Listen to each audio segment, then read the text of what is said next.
전 세계 투자자들의 관심이 집중되었던 미국의 소비자 물가 지표가 발표되는데요. 생각보다 좋지 않게 발표됐습니다. 그럼에도 불구하고 시장은 급 반등에 성공했는데요. 여러 가지 이유들을 말씀드릴 수 있겠지만 저는 딱 한 가지 이유를 말씀드리겠습니다. 바로 이 그림 때문인데요.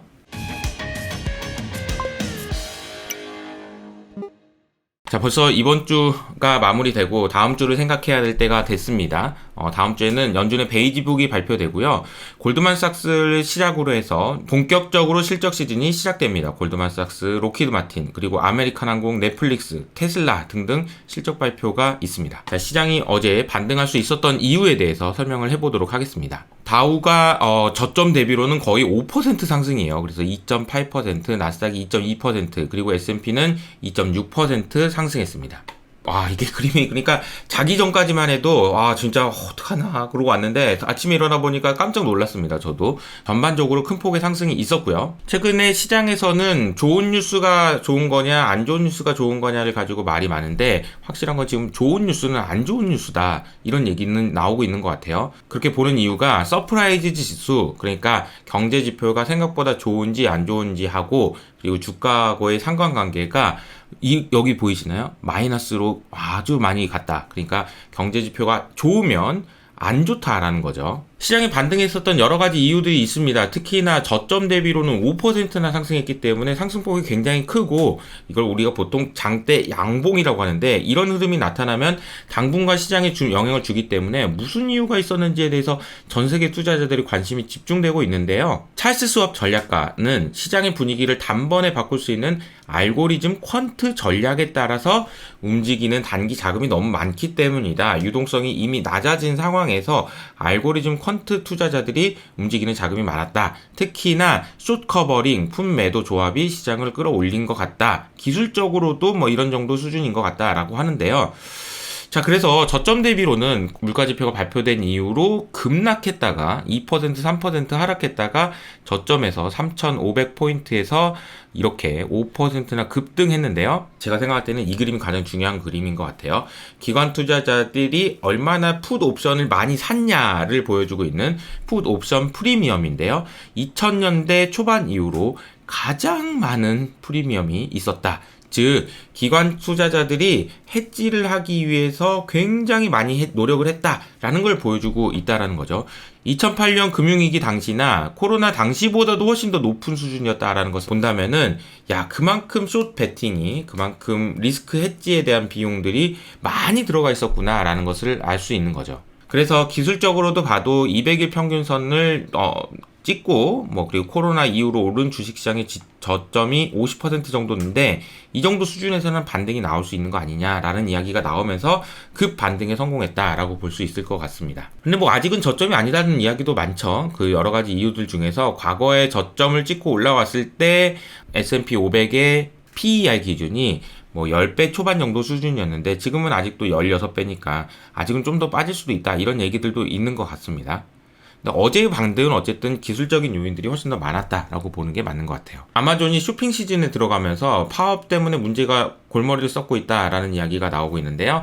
아마존이 프라임데이 등 다양한 이벤트를 진행하고 있는데 파업이 진행되고 있어서 이게 큰일 났다, 이런 얘기가 나오고 있습니다. 급여 인상을 요구하고 있는 것 같습니다. 자, 그리고 반도체 장비 업체 매출 타격 우려라고 해가지고 지금 미국의 새로운 반도체 규제 때문에 반도체 장비 업체가 심각한 어려움을 겪고 있다라는 이야기가 나오고 있습니다. 어플라이드 머티리얼즈 그리고 램 리서치 모두 주가가 최근에 굉장히 큰 폭으로 하락하고 있는 모습을 보여주고 있죠. 근데 그럼 이제 앞으로 기업 마음대로 공정 발전과 투자 규모를 정할 수가 있나요? 그래서 이제 중국으로의 투자가 점점 어려워질 겁니다. 그거를 원하고 있는 거거든요. 그렇죠. 관련해서는 며칠 전에 김영우 센터장님과 인터뷰한 내용이 있으니까 저희가 잘 편집해서 주말 동안에 올려드릴 테니까 꼭 봐주시면 좋을 것 같습니다. 금리는 반전하지 못했습니다. 그러니까 2년물 금리가 4.46%까지 급등한 이후로 주식시장이 반등하는 동안 금리가 하락한 건 아니었다라는 거죠. 영국의 10년물 금리는 진정되는 모습을 보였습니다. 달러가 약세였습니다. 최근 5일 동안 계속해서 강세를 보이던 달러가 0.7% 약세를 보였고요. 유로화도 반등에 성공했습니다. 엔화는 계속 올라가고 있고요. 유가도 2% 반등, 그리고 천연가스는 큰 움직임 없었습니다. 자, 물가 이야기를 바로 넘어가죠. 미국의 소비자 물가가 나왔고요. 8.2%로 나왔습니다. 그리고 코어 인플레이션은 더 높아졌다라는 것이 충격이었는데요. 이 그림으로 많은 것들을 설명하고 있는 것 같아서 한번 설명해 보도록 하겠습니다. 지난달과 이번 달의 차이인데요. 이 파란색으로 갈수록 낮게 만드는, 인플레이션을 낮게 만드는 요인들이고요. 빨간색으로 갈수록 높게 만드는 요인들입니다. 전체적으로 왼쪽 그림과 오른쪽 그림의 차이를 보시면 지난달에는 에너지 가격이 많이 하락을 이끌었습니다. 그런데 이 하락을 이끄는 폭이 규모가 상당히 좀 작아졌다라는 것을 알 수 있고요. 전반적으로 모든 서비스, 그러니까 소위 말하는 에너지와 식품을 제외한 모든 물가들 코어 인플레이션이라고 할 수 있는 것들의 영향력이 과거에 이 정도 수준에서 이만큼이나 늘어났고 푸드도 이렇게 커지면서 사실 인플레이션이 전 방위적으로 확산되고 있어서 잡기가 상당히 어렵겠구나라는 생각을 초반에 했고, 그러다 보니까 시장이 어제 큰 충격을 받았던 거라고 보시면 되겠습니다. 코어 인플레이션은 이전보다도 더 높아진 것이 좀 충격이긴 합니다. 그래서 11월 FOMC 회의에서 75bp 인상 확률은 거의 98.6%고요. 나머지 1.4%는 100bp 인상 가능성도 얘기하고 있는 것 같습니다. 자, 그리고 일본에서도 어제 경제지표가 하나 발표됐는데 PPI, 그러니까 생산자 물가지수가 9.7%로 발표됐고요. 예상이 8.8%였다는 걸 감안해보면 굉장히 높은 수준이 계속 유지되고 있다라는 거죠. 사실 경제 펀더멘탈적으로는 좋아진 것이 없습니다. 근데 옐런이 얘기했던 부분들도 좀 우리가 점검해 봐야 될 것 같아요. 옐런이 인플레이션이 낮추는 것이 우리의 최우선 과제라고 다시 한번 강조를 어제 했는데요. 내용을 보면은 경제 최우선 정책이긴 한데 공경에 처한 나라를 돕기 위한 준비가 되어 있어야지 한다라는 묘한 말을 했습니다. 공경에 처한 나라를 돕기 위한 준비. 그래서 국가 부채 탕감의 필요성을 언급했다라는 것이 이거 뭐지? 이런 생각이 들게 만드는 그런 코멘트였습니다. 그리고 지금 국채 시장의 유동성을 우려하고 있다라는 이야기도 했습니다. 제가 계속해서 강조해서 말씀드렸던 유동성 리스크에 대해서 옐런 장관이 코멘트를 하게 된 건데요.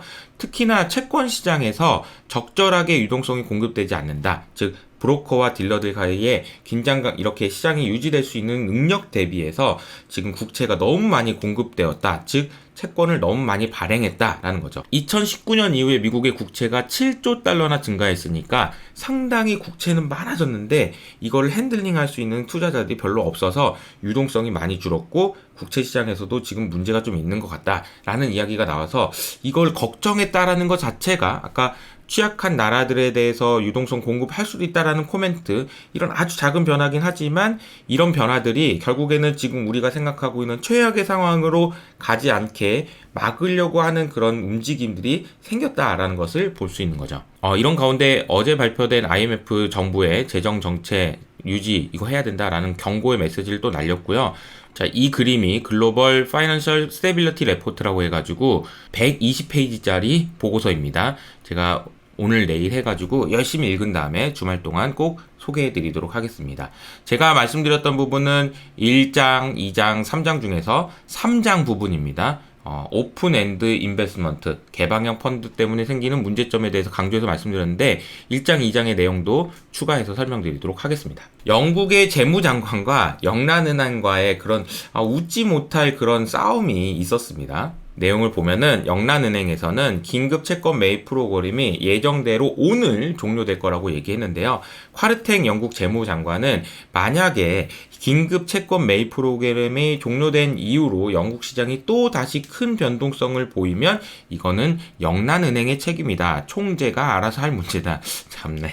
그러면은 뭐 자기는 책임 없다는 얘기인가요? 그래서 블레임 게임이라고 해가지고 서로 네 책임이다 이런 그 다툼이 일어나고 있다라는 웃지 못할 일이 나오고 있는 것 같습니다. 재무장관과 영란은행 총재 누가 잘못한 걸까요? 다행히 어제는 10년물 금리와 30년물 금리, 영국의 금리는 진정이 됐고요. 아마 대규모로 영란은행이 개입한 것 같습니다. 그래서 영국에서도 감세안이 철회될 가능성이 있는데 아직 결정은 안 됐어, 이런 식으로 얘기가 나왔고요. 그리고 앞서 말씀드린 아마존에서도 파업이 시작됐지만 영국의 철도 파업이 한 번 더 연장될 거라는 우려도 생기고 있는 상황입니다. 일본 중앙은행은 YCC 정책을 변경할 때가 아니다라고 다시 한번 또 강조했네요. 그러면서 일본 중앙은행이 들고 있는 일본 10년물 보유량이 급증하는 모습이 나타나고 있습니다.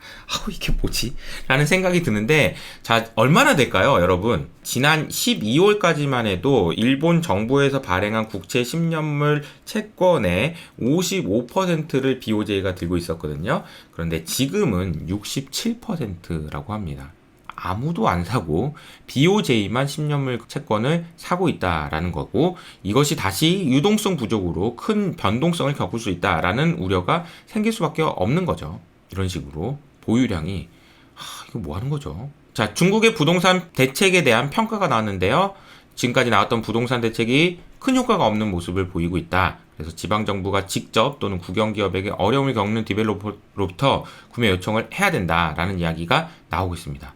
중국의 부동산 문제도 수년 동안 지속되어 있는 문제이기 때문에 참 어려운 문제이긴 합니다. 자, 그리고 마지막으로 전해드릴 소식은 바이든이 중국과의 경쟁, 결정적 10년의 시대다, 이런 식으로 이야기를 했는데요.